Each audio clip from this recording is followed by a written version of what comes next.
চন্দনপুৰ নামৰ এখন গাঁও আছিল। গাঁওখন বৰ ধুনীয়া আছিল, কিন্তু গাঁওখনৰ এটাই সমস্যা আছিল। গোটেই গাঁওখনৰ ভিতৰত এটাই মটৰ আছিল। গাঁৱৰ মতা মানুহবোৰে সন্ধিয়া মটৰৰ পানীয়ে গা ধুবলৈ আহে আৰু ৰাতিপুৱা গাঁৱৰ মহিলাবোৰে মটৰৰ পানীয়ে গা ধুবলৈ, কাপোৰ ধুবলৈ আৰু পানী নিবলৈ আহে।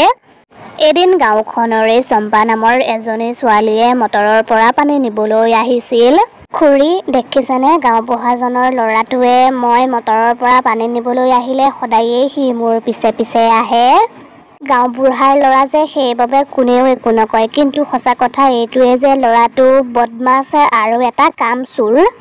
কেতিয়াবা কেতিয়াবা মই ভাবোঁ, মই অকলে গা ধুই থাকিলে ই মোক কি কৰে একো ঠিক নাই। তই সেইবোৰ চিন্তা কৰি নাথাকিবি। সি কেৱল তোৰ পাছে পাছেই নহয়, গাঁৱৰ প্ৰত্যেকজনী ছোৱালীৰ পাছে পাছেই ঘূৰি ফুৰে। মহিলাগৰাকীৰ কথা শুনি চম্পায়ে তাৰ কথা গুৰুত্ব নিদিলে। আচলতে ৰঞ্জিত গাঁওবুঢ়াৰ ল'ৰা আছিল। তাক কোনেও একো ক'ব নোৱাৰে, সেইবাবে সি গাঁৱৰ মহিলাবোৰক খুব জোকাই থাকে আৰু তাক দেখিলেই গাঁৱৰ ছোৱালী বোৱাৰীয়ে ৰাস্তা সলায়। এদিন সন্ধিয়া চম্পায়ে মন বেয়া কৰি খাদ্য বনাই আছিল। কি হ'ল বা, মই এইকেইদিন লক্ষ্য কৰিছোঁ তোমাৰ মনটো বেয়া হৈ আছে, কিবা হৈছে নেকি বা? নাই নাই, তেনেকুৱা একো হোৱা নাই, মোৰ মালৈহে মনত পৰি আছে।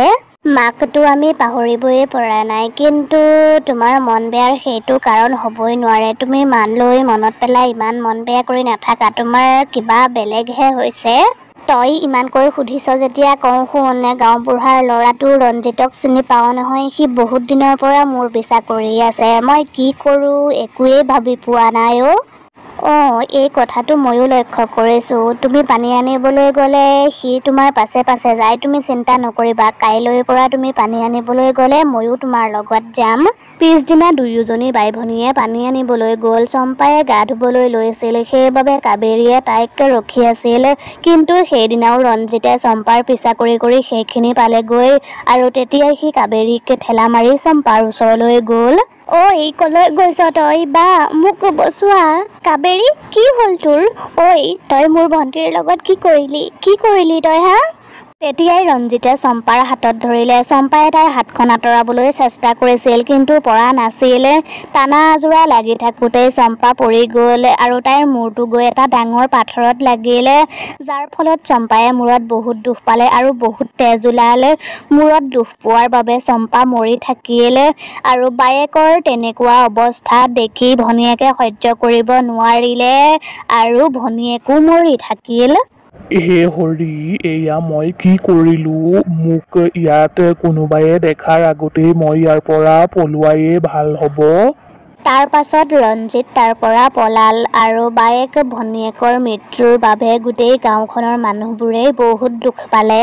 হে হৰি, এইবোৰ কেনেকৈ কি হৈ গ'ল বাৰু? ছোৱালী দুজনী ইমান ভাল আছিল, সিহঁত তাত গৈ কেনেকৈ মৰিলনো বাৰু? কিন্তু কথাটো ভাবিবলগীয়া, সিহঁত দুয়োজনী বাই ভনীৰ মৃতদেহ দুটা মটৰৰ কাষত পৰি আছে। সিহঁতৰ মৃত্যু কেনেকৈ হ'ল? সিহঁত দুয়োজনীতো পৰাৰ বাবে মৰিব নোৱাৰে। মই বহুত দিনৰ পৰা গাঁওবুঢ়াৰ ল'ৰাটোৱে চম্পাৰ পিছা কৰা দেখিছিলোঁ, কেনেবাকৈ সিয়েই কিবা কৰা নাইতো।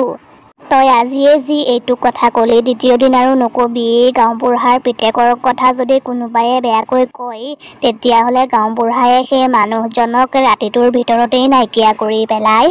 আমাৰ গাঁওখনৰ মানুহবোৰে কেতিয়া ন্যায় পাব? আমিবোৰ কেতিয়া নিজৰ মতে জীয়াই থাকিবলৈ পাম?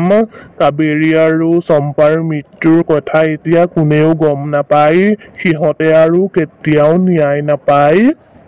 কাবেৰী আৰু চম্পা মৰা মাহ পাৰ হৈ গ'ল আৰু মানুহবোৰেও চম্পা আৰু কাবেৰীৰ মৃত্যু এটা দুৰ্ঘটনা বুলি ভাবি কিছুদিনলৈকে দুখ কৰি থাকিলে আৰু তাৰ পাছত সকলোবোৰ পাহৰি গ'ল। এদিন সন্ধিয়া পৰত ৰঞ্জিত বহি আছিল।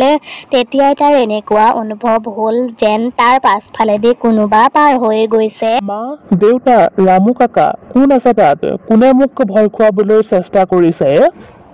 তেতিয়াই সেই ৰুমটোত থকা খাদ্যবোৰ ৰঞ্জিতৰ মোবাইলটো বতাহত উৰিবলৈ ধৰিলে আৰু পটককৈ বস্তুবোৰ পাকাত পৰি ভাঙি গ'ল।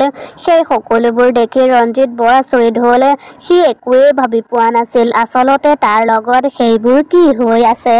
দেউতা, দেউতা, এই ৰুমটোত ভূত আছে।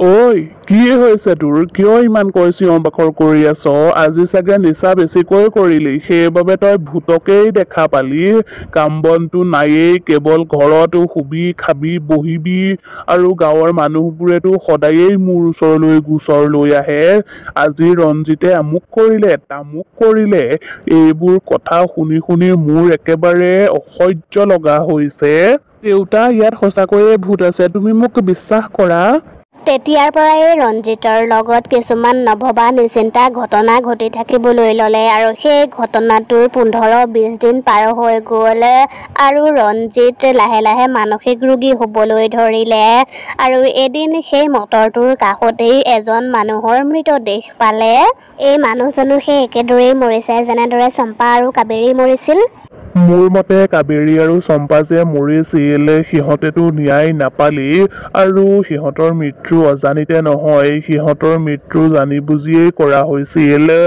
আৰু সেইবাবেইতো এনেদৰে মটৰৰ কাষত মানুহৰ মৃতদেহ পোৱা গৈছে তেনেকুৱা কথা নহয়ও চাচোন ইয়াতে ইমান পিছল হৈ আছে আৰু ইয়াত ইমান ডাঙৰ ডাঙৰ পাথৰবোৰ পৰি আছে সম্ভৱ মানুহজন পিছলি পৰি তেওঁৰ মূৰটো পাথৰত লাগিলগৈ সেইবাবেইতো তেওঁৰ মূৰৰ পৰা ইমান তেজ ওলাইছে গাঁওখনৰ মানুহবোৰে সেইবোৰ কি হৈ আছিল একোৱেই ধৰিব পৰা নাছিল তেওঁলোকে সমস্যাৰ সমাধান উলিয়াব পৰা নাছিল সেইবাবে গাঁওখনৰ বিজু নামৰ এজন মানুহে গৈ গাঁৱলৈ এজন ত্ৰান্তিকক মাতি আনিলেগৈ ভালেই কৰিলে আপুনি গাঁৱলৈ ত্ৰান্তিকক মাতি আনিলে গাঁৱত ইমান মানুহ মৰি গ'ল তথাপিও কোনেও একো গমেই পোৱা নাই সেইবোৰ কোনে কৰি আছে সেইবাবেইতো মই বহুত ভাবি চিন্তি গাঁৱলৈ ত্ৰান্তিক বাবাক মাতি আনিলো গাঁওখনত এইবোৰ কি হৈ আছে কোনেও একো গম পোৱা নাই এনেকৈয়ে গাঁৱত মানুহবোৰ মৰি থাকিলে এদিন দেখোন গাঁওখন খালী হৈ যাব এই ত্ৰান্তিক বাবাজনে ভূত প্ৰেতক আকৰ্ষণ কৰিব পাৰে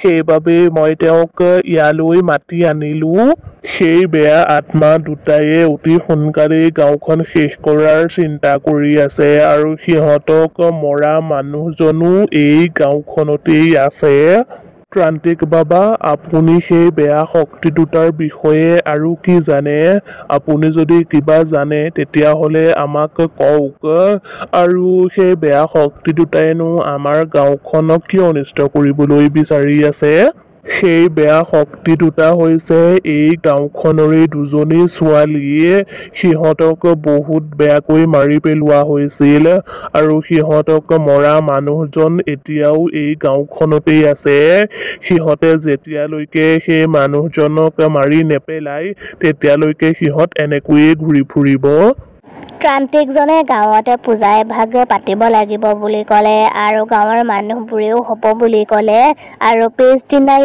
ত্ৰান্তিকজনে গাঁৱত পূজা ভাগ পাতিলে আৰু ত্ৰান্তিকজনে যেতিয়া পূজা ভাগ কৰি আছিল আৰু মন্ত্ৰ মাতি আছিল তেতিয়াই তাত দুজনী চোৰেল আহি ওলালহি আৰু সিহঁতে জোৰ জোৰকৈ হাঁহিলে আৰু ক'লে তই কি ভাবিছ তই আমাক এনেকৈ মাতি বন্দী কৰি ল'বি নোৱাৰিবি কাৰণ আমি দুজনী আছো আৰু আমাৰ বহুত শক্তি আছে তহঁতক মই যাবলৈ দিম কিন্তু তাৰ আগতে তহঁতে মোক ক'ব লাগিব তহঁতৰ উদ্দেশ্য কি আৰু তহঁতে গাঁৱৰ মানুহবোৰক কিয় মাৰিবলৈ ওলাইছ যদি কৱ তেতিয়া মই তহঁতক সহায় কৰিম তই আমাক সহায় কৰিব নালাগে তোৰ সহায় আমাক নালাগে আমি এই গাঁওখনৰ সকলোবোৰ মানুহকেই মাৰি পেলাম তহঁতেনো নিৰ্দোষী মানুহবোৰক কিয় মাৰি পেলাবি এই মানুহবোৰেনো তহঁতক কি অপকাৰ কৰিছিল ইহঁতৰ কি দুখ মই কওঁ শুন ইহঁতে সকলোবোৰ জানিও একো নকৰিলে